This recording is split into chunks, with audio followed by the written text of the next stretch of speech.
pueden aspirar. La pandemia ya dejó fuera del sistema educativo mexicano a 1.5 millones de estudiantes. Ocasionó que el rezago educativo fuera más profundo. Ahora es el equivalente a 2 años de escolaridad. De acuerdo con el Banco Mundial, este rezago podría resultar en una disminución de 8% de los ingresos a lo largo de la vida de estos jovencitos. A pesar de ello, en el contexto de esta crisis educativa, la Secretaría de Educación Pública anunció este nuevo plan de estudios para educación básica que, según el Instituto Mexicano de Competitividad, carece de los fundamentos para hacerle frente y atenta contra la formación de talento y de capital humano competitivo. Fernanda Domínguez, coordinadora de educación del Instituto Mexicano de la Competitividad, del IMCO, bienvenida, y te pregunto, ¿por qué aseguran que el plan de estudios pone en riesgo la formación del talento? Yoli, buenas noches y primero que nada, pues muchas gracias por la invitación y por el espacio. Nosotros ya ahorita, como en esta introducción decía, ¿no? Analizamos todos estos retos de los que muchos especialistas han estado hablando estos últimos días, que explotó la polémica, y si bien el contenido de los libros de texto es más que preocupante y la polémica está más que bien justificada, también hay que irnos un paso más allá y analizar el grueso, ¿no? Las vísceras del nuevo plan de estudios, de los planes sintéticos que vale la pena comentar, no están terminados o bueno, no son públicos las versiones finales. Y entonces nos cuestionamos, bueno, ¿qué cambios verdaderamente van a ser un riesgo? ¿Cuáles van a ser realmente pues alarmantes en la práctica, ya que se va a aplicar a 24 millones de niños que actualmente están en educación básica? Y sí identificamos 4 grandes riesgos que desde la lupa de competitividad preocupa mucho, porque al final, para tener un país que pueda competir, ¿no? Que sea competitivo, se necesita generar talento para que el talento pueda innovar y para que México pueda crecer y prosperar, no nada más como país, sino también pues los jóvenes, ¿no? Que tengan acceso a mejores oportunidades laborales, y ese es el foco de nuestras preocupaciones. Y como bien decías, el momento de esta aplicación no podría ser peor. 1.5 millones de jóvenes que no hemos logrado que vuelvan a las aulas, como bien decías, 2 años de pérdida de aprendizajes, fuimos de los 4 países que más tiempo cerró un cierre total de las escuelas. Entonces, el efecto de este cierre total va a tener efectos a largo plazo que no son triviales, que son preocupantes.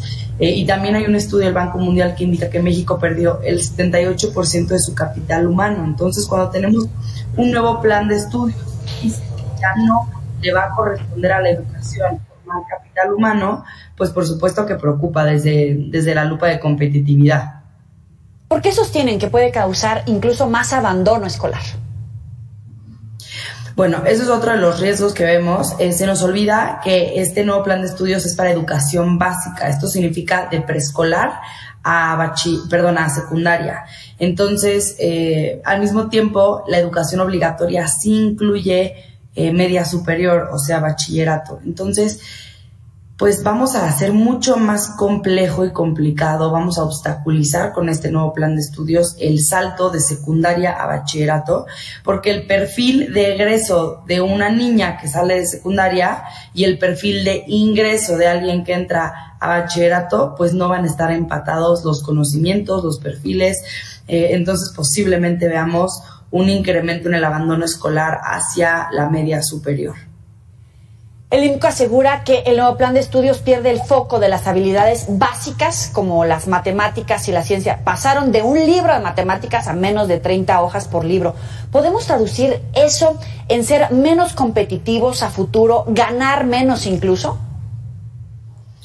Pues sí, claro, al final este tipo de aprendizajes que son relegados prácticamente, por ejemplo, las matemáticas se reducen simplemente a un uso puramente práctico, eso va a generar que niñas, niños y jóvenes dejen de desarrollar las habilidades o el pensamiento lógico matemático, que está más que comprobado que es clave para el desarrollo personal y profesional de los chavos, ¿no?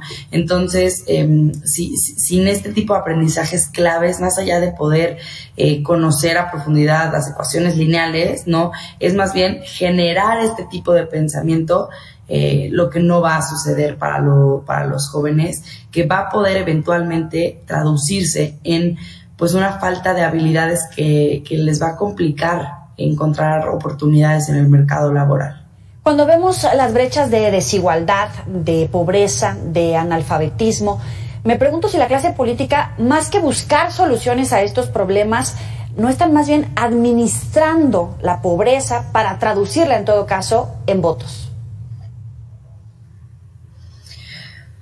Este tipo de preguntas son complicadas, Joely, porque pues empezamos aquí a polarizar el tema, ¿no? Y a politizarlo, y por supuesto que la educación en México siempre, desde hace muchas décadas, es un tema sumamente politizado. Entonces yo pues partiría por decir, no debería de ser así. No, quisiera no responder la pregunta tal cual, porque es que hay preguntas que ni nos deberíamos hacer, y más bien deberíamos de tener gobiernos, sin importar de derecha, de izquierda, centro, moderado, claro, que pongan en el centro como una verdadera prioridad la educación. Es que me frustra, y comparto la frustración de todos los mexicanos de que la educación no sea una prioridad, y no lo ha sido durante muchos años.